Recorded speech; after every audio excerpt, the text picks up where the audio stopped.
If you love the idea of looking cute while staying totally comfortable, you're going to adore today's project, the Florin Sleepwear Set. This free pattern is perfect for curling up with a good book, cuddling with your furry friend, or enjoying a cozy movie night. While it is designed for knits, it works beautifully in wovens too. I had originally planned to sew the entire project in this soft burgundy cotton gauze, but I didn't have enough of it, so I color blocked it with this lagoon green double gauze from mytextilefabric.com. And I have to say, I love this combo even more than my original plan. You'll see that I'm using a walking foot today, which I do recommend when working with cotton gauze. It helps to keep the lovely crinkled texture from flattening out. We'll be starting by sewing the top, then moving on to the shorts to create a coordinate set that you'll adore. So grab your fabric and let's sew the Florin set together.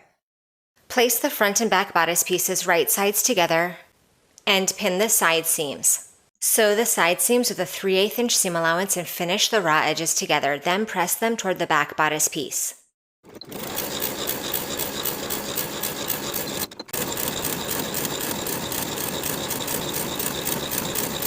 Fold the strap in half lengthwise right sides together and pin the long edge. Sew with a 3/8 inch seam allowance. Turn the strap right side out, give it a good press, and repeat for both straps.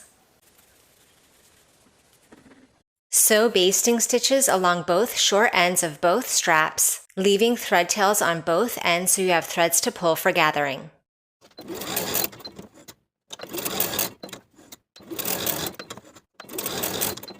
Gather each of the 4 edges of the straps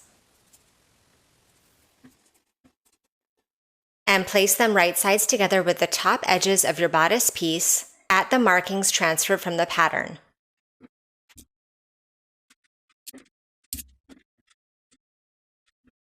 So I've pinned them here to the front, and then I'll pin them along the top edges of the back without twisting the band.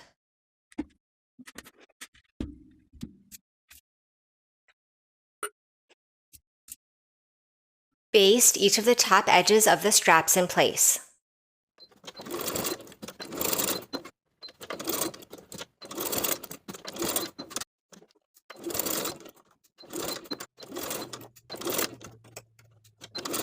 Fold the neckline facing in half right sides together.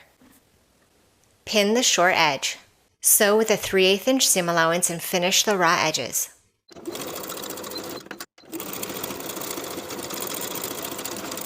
Now we want to finish the raw edges along the bottom of the neckline facing. To do this, I'm going to fold the bottom raw edge to the wrong side by 3/8 of an inch and give that a press all the way around. Then from the wrong side, I'll sew a zigzag stitch along the raw edges all the way around. This will serve as the finish for the raw edges.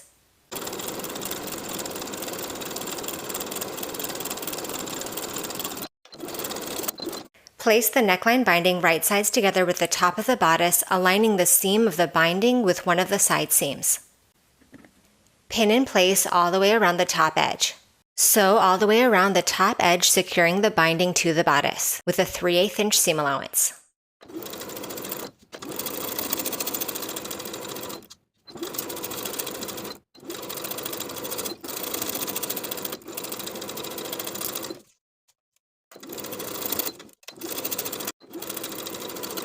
Then we'll understitch the binding, turning the binding over its seam allowance, then sewing the binding to the seam allowance underneath all the way around with about 1/8 of an inch seam allowance.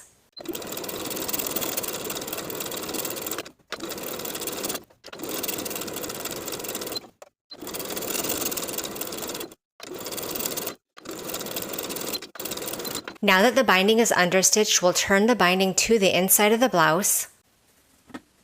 And at each of the side seams, I'm going to stitch in the ditch, stitching right inside the seam to secure the facing in place on the inside. Repeat at both side seams.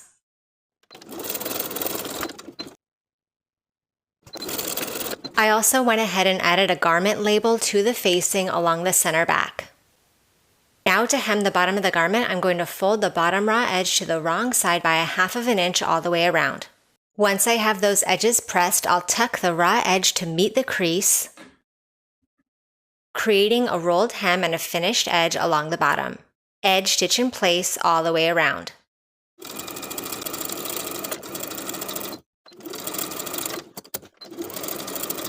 And now the top is complete.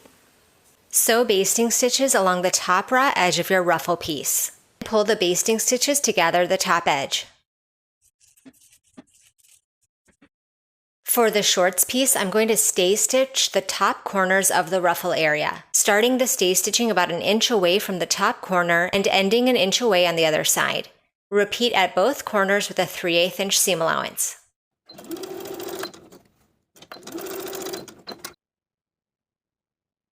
Then at both top corners, we'll clip into the seam allowance to the stay stitching and not beyond. Place the ruffle right sides together with the shorts. Pin the ruffle in place along the top edge of the ruffle area so that the side raw edges extend 3/8 of an inch beyond this area.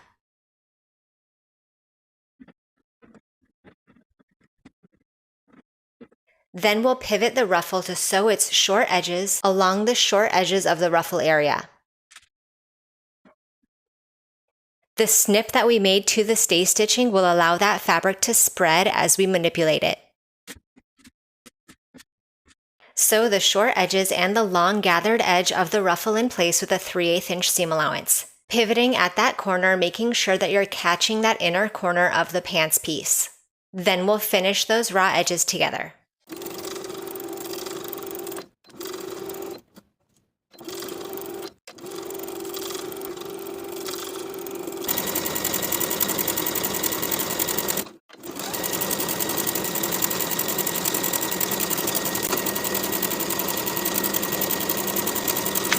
Repeat to create both ruffles for both shorts pieces. Then place your shorts pieces right sides together and pin the crotch curves. Sew those curves with a 3/8 inch seam allowance and finish the raw edges together. Once the crotch curves are sewn, place the shorts pieces together the opposite way so that the seams we just sewed are in the middle. Place the front and back inseam right sides together and pin the short edge. Sew with a 3/8 inch seam allowance and finish the raw edges together.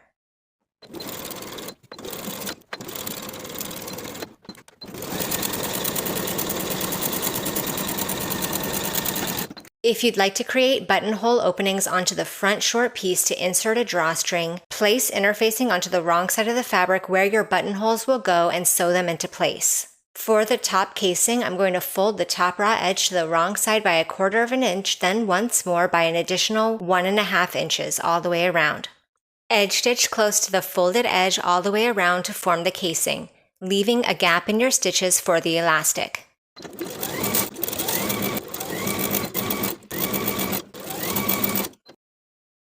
I've cut my elastic to a comfortable fit around my waist. Now I'm ready to lace it through the opening in my waistband. Then I'll sew together the short ends of the elastic to secure. Pull your elastic entirely inside the casing. Then edge stitch the opening closed along the original casing stitches. To create the hem along the bottom of the shorts, I'm going to hem in the same way as I did for the bottom of the blouse. Folding the raw edge to the wrong side by 1/2 of an inch, then tucking the raw edge under to meet the crease, and edge stitching close to the inner fold all the way around.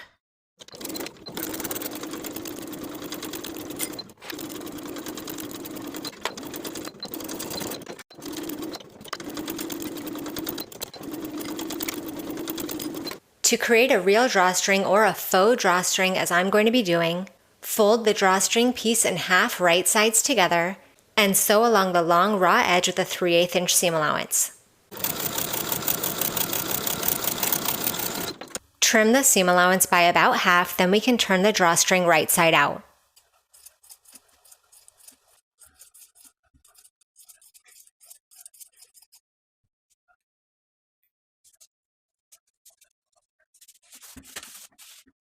If you've created a true drawstring, you can draw it through the buttonholes that you sewed onto the front of the shorts. For my faux drawstring, I'm going to find the center of the drawstring and sew it to the front of the shorts in the center of the casing.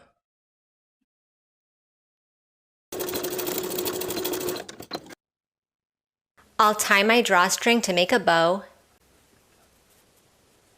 Then I'll cut the drawstring to my preferred length. And I'll tie the short ends in a knot to finish.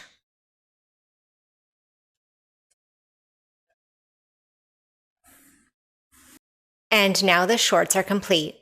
Thank you for watching this sew along. Make sure you subscribe to the channel so you don't miss future sewing tutorials, and I'll see you in the next video.